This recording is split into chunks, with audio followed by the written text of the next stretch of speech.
India market invest মাইন্ডসেটে আপনাদের স্বাগত। যারা চ্যানেলে নতুন এসেছেন তাদেরকে বলবো প্লিজ চ্যানেলটাকে সাবস্ক্রাইব করবেন, একটা লাইক করবেন, বেল আইকনটা প্রেস করবেন, কারণ আপনাদের লাইক কিন্তু আমার মোটিভেশনটাকে বাড়ায়। তো বেল আইকনটা প্রেস করার সাথে সাথে কিন্তু অল বাটনটাও প্রেস করবেন, তাহলে নোটিফিকেশনটা সঙ্গে সঙ্গে কিন্তু আপনাদের কাছে গিয়ে পৌঁছাবে। আমরা এখন ব্রেকিং নিউজ নিয়ে আলোচনা করতে চলেছি। তো একটু ধৈর্য সহকারে দেখবেন ব্রেকিং নিউজটা কী, ডিটেলসে আলোচনা করব, তার ফলে কোন কোন কোম্পানিগুলোর ফায়দা হবে। এখন কিন্তু আমরা একটা ব্রেকিং নিউজ নিয়ে আলোচনা করতে চলেছি, একটু ডিটেলসে আলোচনা করব। আপনাদের ধৈর্য সহকারে দেখতে হবে, তাহলে জিনিসটা ভালো মতন বুঝতে পারবেন। চলুন নিউজটা কি সেটা নিয়ে আগে দেখি। ব্রেকিং নিউজটা আসছে কিন্তু টাটা গ্রুপের কোম্পানি, এবং টাটা গ্রুপের কোন কোম্পানিকে নিয়ে, দেখুন টাটা ইনভেস্টমেন্ট। তো এই যে কোম্পানিটার যে ব্রেকিং নিউজটা পাওয়া যাচ্ছে তার জন্য কিন্তু দেখলে দেখা যাবে আজকের দিনে কিন্তু প্রায় এখনও পর্যন্ত 7%-এর কাছাকাছি কিন্তু কোম্পানিটা আপসাইড মুভমেন্ট দেখিয়েছে। তো ব্রেকিং নিউজটা কি, চলুন দেরি না করে সেটা দেখে নিই আগে। দেখুন ব্রেকিং নিউজটা হচ্ছে কি, এয়ারবাস কোম্পানির সাথে কিন্তু টাটা গ্রুপ কী করেছে, একটা ডিল করেছে বা পার্টনারশিপ করেছে বলতে পারেন। কিসের জন্য? Set of Indian first helicopter final assembling line in the private sector. অর্থাৎ প্রাইভেট সেক্টরের ফার্স্ট কোম্পানি টাটা গ্রুপ, সেই কোম্পানি কিন্তু এয়ারবাসের সাথে পার্টনারশিপ করছে কিসের জন্য? হেলিকপ্টার অ্যাসেম্বলিং করার জন্য। তাহলে গভর্নমেন্ট কিন্তু কী করছে, গভর্নমেন্ট হচ্ছে মেক ইন ইন্ডিয়ার ওপর জোর দিয়েছে। তো সেই অনুযায়ী কিন্তু কোম্পানিগুলো সেভাবে কাজ করছে। তো আমাদের দেশে কিন্তু এইচএএল হচ্ছে কী করে, হেলিকপ্টার তৈরি করে, হিন্দুস্তান অ্যারোনটিক লিমিটেড। তো ফার্স্ট প্রাইভেট কোনো কোম্পানি, সে কিন্তু হেলিকপ্টার অ্যাসেম্বলিং করতে চলেছে কার সাথে? এয়ারবাসের সাথে কিন্তু পার্টনারশিপ করে। তো কোন মডেলটা হচ্ছে অ্যাসেম্বলিং করা হবে? বলছে এয়ারবাসের best selling H125 helicopter from its civil range, ঠিক আছে, civil range for India and export to some of the neighbouring countries. তো ভারতের টাটা গ্রুপের সাথে এয়ারবাস কোন মডেলটা, H125 হেলিকপ্টারের যে মডেলটা, সেটা অনলি ফর সিভিল রেঞ্জের জন্য তৈরি করে, ইন্ডিয়ার জন্য বা ইন্ডিয়ার আশেপাশের দেশগুলোর জন্য। দেখুন ভারত সরকার জবের থেকে কিন্তু এই আত্মনির্ভরের কথা বলছে না গভর্নমেন্ট, তখন থেকে কিন্তু গভর্নমেন্টও চেষ্টা করছে, তার সাথে সাথে আমাদের দেশে যেসব প্রাইভেট প্লেয়ার রয়েছে বড় বড়, তারাও কিন্তু চেষ্টা করছে ভারতকে আত্মনির্ভর করে তুলতে। দেখুন যেসব সেগমেন্টে ভারত পিছিয়ে, অর্থাৎ দেখুন এই যে হেলিকপ্টারের সেগমেন্টে ভারত পিছিয়ে, ভারতের মানে তেমন শুধু এইচএএল ছাড়া কিন্তু আর কোনো কোম্পানি নেই যারা হচ্ছে গিয়ে কী করছে, হচ্ছে হেলিকপ্টার তৈরি করছে। তো সেই জায়গায় দাঁড়িয়ে তারা কী করছে, যারা স্পেশালিস্ট রয়েছে যেসব কোম্পানিগুলো বিভিন্ন সেগমেন্টে, তাদের সাথে টাই আপ করছে ম্যানুফ্যাকচারিং করতে। দেখুন রিসেন্টলি আমরা দেখেছিলাম টাটা গ্রুপ কী করছে, অ্যাপেলের সাথে টাই আপ করে ভারতে ম্যানুফ্যাকচারিং সেট আপ করেছে। আমরা দেখেছিলাম কি এইচএএল হিন্দুস্তান অ্যারোনটিক লিমিটেড কিন্তু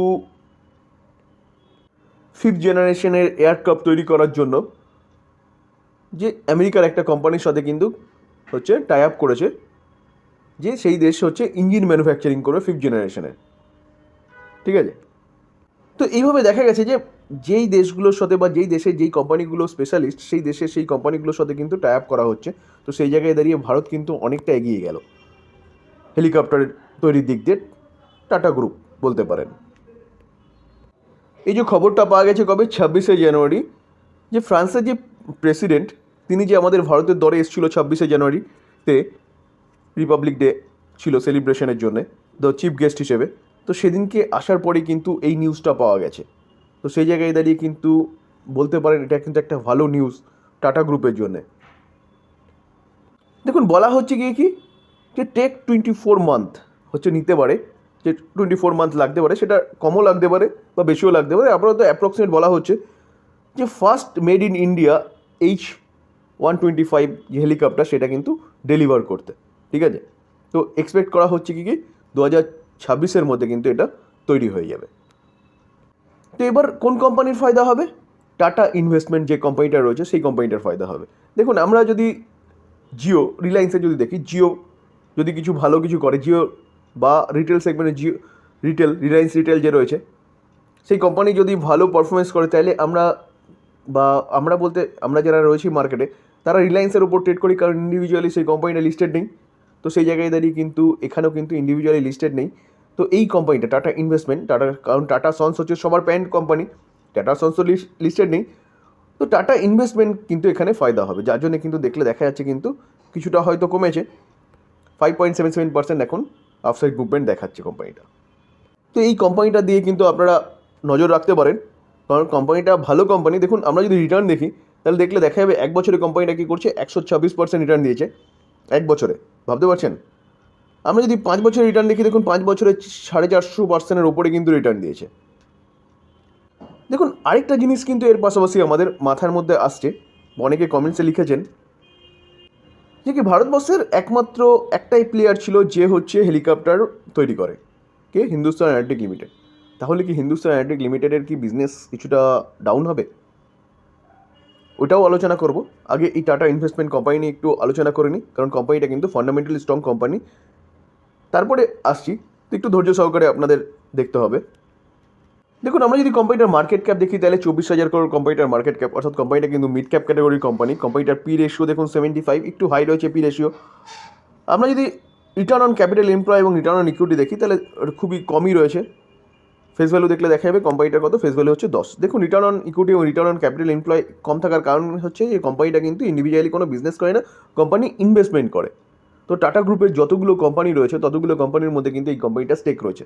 শুধু টাটা গ্রুপ নয়, টাটা গ্রুপের বাইরেও প্রচুর কোম্পানির মধ্যে কিন্তু এই কোম্পানিটা তার স্টেকটা কিনে রেখেছে।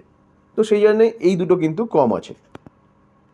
আমরা যদি কোম্পানিটার প্রফিট দেখি তাহলে আমরা 5 বছর, লাস্ট 5 বছর আগে কোম্পানিটা 90 করোড় প্রফিট ছিল, 155, 214, 214টা কত হয়েছে 252, 252টা দেখুন 326 কারেন্ট ইয়ারে এখনও কিন্তু চলছে। তো কোম্পানি কিন্তু ভালো প্রফিট জেনারেট করছে। আমরা যদি কোম্পানির সেলস গ্রোথ দেখি, দেখুন কোম্পানির সেলস গ্রোথ দেখলে দেখা যাবে 10 বছরে 3%, 5 বছরে 12%, 3 বছরে 24%, কারেন্ট ইয়ারে 10%। তাহলে সেলস গ্রোথও কিন্তু কন্টিনিউয়াসলি বাড়ছে। Current year only for 2 quarter result declare হয়েছে। প্রফিট গ্রোথ দেখলে দেখা যাবে দেখুন 4%, 5 বছরে হচ্ছে 14%, 3 বছরে 41%, কারেন্ট ইয়ারে কিন্তু 26%। তো কোম্পানির সেলস গ্রোথ বাড়ার সাথে সাথে কিন্তু কোম্পানির প্রফিট গ্রোথও কিন্তু কন্টিনিউয়াসলি বাড়ছে। দেখুন স্টক সিএজিআর গ্রোথ যদি দেখেন তাহলে স্টক সিএজিআর গ্রোথ দেখলে দেখা যাবে 10 বছরে 28% করে কিন্তু কোম্পানিটা তার শেয়ার হোল্ডারদের টাকা বানিয়ে দিয়েছে। 5 বছরে 40%, 3 বছরে 64% এবং কারেন্ট ইয়ারে কিন্তু 115%। তাহলে কোম্পানি কিন্তু ভালো হচ্ছে একটা রিটার্নও কিন্তু তার শেয়ার হোল্ডারদের বানিয়ে দিয়েছে। দেখুন আমরা যদি কোম্পানিটার শেয়ার হোল্ডিং প্যাটার্ন দেখি তাহলে ডিসেম্বর 2023 প্রোমোটার 73.38% স্টেক হোল্ড করছে, এফআইএস অনলি ফর 1.20%, ডিআইএস হচ্ছে 0.45% স্টেক হোল্ড করছে, গভর্নমেন্টও রয়েছে কত 0.49% এবং পাবলিক কতটা রয়েছে প্রায় 24.5% মতন স্টেক হোল্ড করছে। তো দেখুন আমরা যদি প্রোমোটারকে দেখি তাহলে প্রোমোটার এই টাটা ইনভেস্টমেন্টের প্রোমোটার দেখুন টাটা সন্স কতটা 68.51% স্টেক হোল্ড করে রয়েছে। তাহলে মেজর স্টেক হোল্ড করেছে টাটা সন্স। তাহলে বকলমে কিন্তু এই যে ফায়দাটা হচ্ছে এই ইনভেস্টমেন্টের হচ্ছে, তার সাথে কিন্তু টাটা সন্সের হচ্ছে। যেহেতু টাটা সন্স লিস্টেড নেই তো সেই জায়গায় দাঁড়িয়ে ইনভেস্টমেন্ট আজকে কিন্তু এতটা আপসাইড মুভমেন্ট দেখাচ্ছে। তো স্যার এই কোম্পানি নিয়ে আপনারা চিন্তাভাবনা করতে পারেন, কারণ কোম্পানির বিজনেসের কিন্তু আরেকটা দিক খুলে গেল। কোম্পানিটা অলরেডি ভালো একটা পারফরমেন্স দিয়েছে তার শেয়ার হোল্ডারদের, ভবিষ্যতেও কিন্তু এই কোম্পানিটা ভালো পারফরমেন্স দেবে, কারণ টাটা গ্রুপের কোম্পানি, টাটা মানেই ট্রাস্ট করা যায়। তো এবার প্রশ্ন হচ্ছে দেখুন এই কোম্পানিটা ঠিক আছে, হেলিকপ্টারের এই কোম্পানিটার জন্য ভালো হবে, এইচএলের কী হবে? দেখুন এইচএলের যেসব হেলিকপ্টারের মডেলগুলো রয়েছে তার মধ্যে ধ্রুব রয়েছে। দেখুন এই যে মডেলটা রয়েছে সেই মডেলটা কার কাছে রয়েছে? অনলি ফর রয়েছে ইন্ডিয়ান আর্মি, এয়ারফোর্স বলুন, নেভি বলুন। দেখুন আরেকটা মডেল দেখলে দেখা যাবে রুদ্র কার কাছে রয়েছে? দেখুন এটা কিন্তু ইন্ডিয়ান আর্মির কাছেই রয়েছে, ঠিক আছে। তো আমরা যদি এই কোম্পানিটার দেখুন প্রাইমারি ইউজার দেখি তাহলে দেখলে দেখা যাবে কিন্তু ইন্ডিয়ান আর্মি এবং ইন্ডিয়ান এয়ারফোর্স। দেখুন আরেকটা মডেল হচ্ছে প্রচণ্ড, তো এই মডেলটাও কিন্তু কার কাছে রয়েছে? দেখুন অ্যাটাক হেলিকপ্টার, যতগুলো হেলিকপ্টার রয়েছে না সবকটা কিন্তু অ্যাটাক হেলিকপ্টার। এবং এই কোম্পানিটাও দেখুন যদি প্রাইমারি ইউজার বলেন তাহলে দেখলে দেখা যাবে কিন্তু ইন্ডিয়ান আর্মি এবং ইন্ডিয়ান এয়ারফোর্স। তো হচ্ছে এইচএল যেসব হেলিকপ্টারগুলো তৈরি করে সেই সব হেলিকপ্টারগুলোর কিন্তু সবকটা মডেল সিভিলদের জন্য নয়, তার জন্যে হচ্ছে ইন্ডিয়ান আর্মি বলুন, ডিফেন্স সেক্টরের ক্ষেত্রে এই মডেলগুলো কিন্তু কাজে লাগে।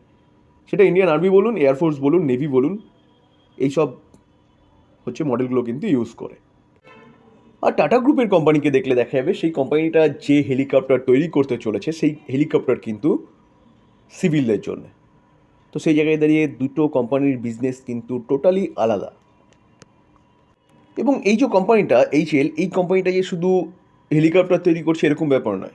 কোম্পানিটার মেন বিজনেস যদি এখন বলতে হয় তাহলে কোম্পানিটার মেন বিজনেস হচ্ছে এয়ারক্রাফট। কোম্পানিটা কিন্তু এয়ারক্রাফট অনলি ফর ভারতবর্ষের মধ্যে একমাত্র কোম্পানি হচ্ছে হিন্দুস্তান অ্যারোটিক লিমিটেড, যেই কোম্পানিটা কিন্তু এয়ারক্রাফট তৈরি করছে তেজাস। তো শুধু তৈরি করছে না, কন্টিনিউয়াস কিন্তু আপগ্রেডেশন আছে। তো তার জন্য কিন্তু গভর্নমেন্টও কাজ করছে এবং এই কোম্পানিটা কিন্তু আমেরিকার একটা কোম্পানির সাথে টাই আপ করেছে যে 5th জেনারেশনের এয়ারক্রাফটের ইঞ্জিন তৈরি করার জন্য। এবং এই কোম্পানিটা কিন্তু ড্রোন সেক্টরেও কাজ করছে, এরোস্পেস সেক্টরেও কিন্তু কাজ করছে। তো সেই জায়গায় দাঁড়িয়ে শুধু অনলি ফর হেলিকপ্টারের ওপর কোম্পানিটা ডিপেন্ডেবল নয়, এবং টোটালি বিজনেসটা কিন্তু টাটা গ্রুপের যে হেলিকপ্টার তৈরি করছে সেটা থেকে আলাদা। তো সেই জায়গায় দাঁড়িয়ে এই বিজনেসের, এই এইচএল বা হিন্দুস্তান অ্যারোনটিক লিমিটেডের যে বিজনেসের বিশাল একটা ক্ষতি হবে এরকম ব্যাপার নয়। তো ভালো কোম্পানি, ডিফেন্স সেক্টরের হচ্ছে কোম্পানিটার যোগদান রয়েছে। তো এই কোম্পানি নিয়ে চিন্তাভাবনা করতে হয় লং টার্ম ইনভেস্টমেন্টের জন্য। যারা এখনও ইনভেস্টমেন্ট করেনি তারা করতে পারেন, আর যারা হচ্ছে ইনভেস্টমেন্ট করে আছেন তারা হোল্ড করতে পারেন আরামসে। টাটা গ্রুপের কোম্পানি হেলিকপ্টার তৈরি করছে বলে এই কোম্পানিটার কিন্তু কোনো রকম কোনো এফেক্ট হবে না। তো এই ছিল আলোচনা। যদি আলোচনাটা ভালো লাগে, যারা চ্যানেল নতুন এসেছেন তাদেরকে বলবো প্লিজ চ্যানেলটাকে সাবস্ক্রাইব করবেন, একটা লাইক করবেন, বেল আইকনটা প্রেস করবেন, তার সাথে অল বাটনটা প্রেস করবেন, তাহলে নোটিফিকেশনটা সঙ্গে সঙ্গে আপনার কাছে গিয়ে পৌঁছাবে। আর বলবো প্লিজ একটা লাইক অবশ্যই করবেন, কারণ আপনার লাইক কিন্তু আমার মোটিভেশনটাকে বাড়ায়। থ্যাংক ইউ, ভালো থাকবেন।